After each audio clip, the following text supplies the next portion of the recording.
Hello everyone, আসসালামু আলাইকুম। Welcome back to my channel Hijal blogs.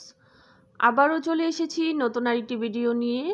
আশা করছি আপনারা সকলেই খুব ভালো আছেন, আর আমিও আলহামদুলিল্লাহ আমার পরিবারের সাথে বেশ ভালো আছি।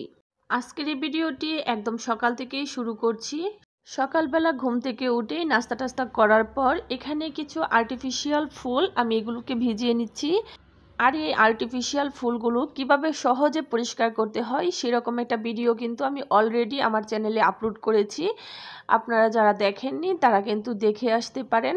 খুবই সহজে মাত্র 3টি উপকরণ ব্যবহার করেই এই ফুলগুলোকে আপনি কোনো প্রকার ঘষা মাজা ছাড়াই সুন্দরভাবে পরিষ্কার করে নিতে পারেন।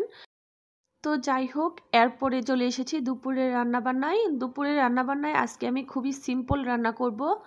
জাস্ট কিছু মাছ ভুনা করব, আর সেই সাথে এখানে কাঁকরোল আর আলু দিয়ে একটা ভাজি করব। তো এখানে মাছ ভুনাটা করার জন্য প্রথমে আমি মাছটাকে আগে হালকা একটু ভেজে নিচ্ছি। আসলে তরকারির মধ্যে কাঁচা মাছটা ব্যবহার করলে আমার কেন জানি আস্তে আস্তে গন্ধ লাগে। আমি প্রত্যেকটা মাছই চেষ্টা করি ভেজে রান্না করতে। তবে ছোট মাছের ব্যাপারটা অন্যরকম। ছোট মাছটা এভাবে রান্না করলেই বেশি মজা হয়। ছোট মাছ ভাজলে আর ছোট মাছের গুণাগুণ থাকে না। তো মাছটা ভাজতে দিয়ে এই পাশে মাছ ভুনা করার জন্য মশলা কষিয়ে নিচ্ছি।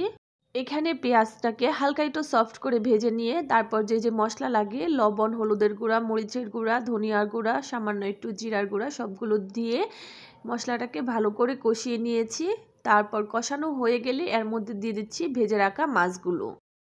তারপর মশলাগুলোকে মাছগুলোর সাথে মিশিয়ে নেওয়ার পর এখন এর মধ্যে সামান্য একটু পানি দিয়ে দিচ্ছি, আর এই পানিটা দিয়েই মূলত রান্নাটা হয়ে যাবে। আমি কোনো প্রকার পানি রাখবো না, সামান্য একটু রাখবো। জাস্ট ভুনা ভুনা করে মাছটা রান্না করে নিব। আর এই পাশে দেখতে পাচ্ছেন আমি এখানে সবজিটা রান্না করে নিচ্ছি।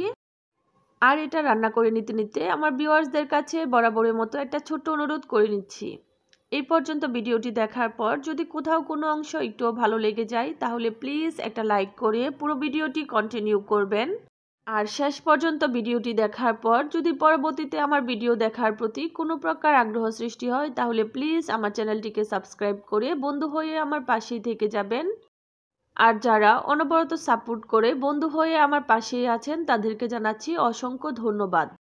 আর যারা সাবস্ক্রাইব করেননি তাদের প্রতিও আশা রাখছি নিশ্চয়ই কোনো একদিন আমার কথা বা কাজ কোনো একটা ভালো লেগে গেলে ঠিকই সাবস্ক্রাইব করে বন্ধু হয়ে আমার পাশেই থেকে যাবেন। তো যাই হোক, আপনাদের কাছে সাবস্ক্রাইব চাইতে চাইতে এখানে আমি ভাজিটা বসিয়ে দিয়েছি। আর রান্না করতে করতে সামান্য একটু খিদা লেগে যাওয়ায় এখানে আমি একটা পেয়ারা কেটে নিচ্ছি। পেয়ারাটাকে আমি আজকে আর মাখাবো না, জাস্ট সামান্য একটু লবণ মরিচ দিয়ে মেখেই খেয়ে নিব।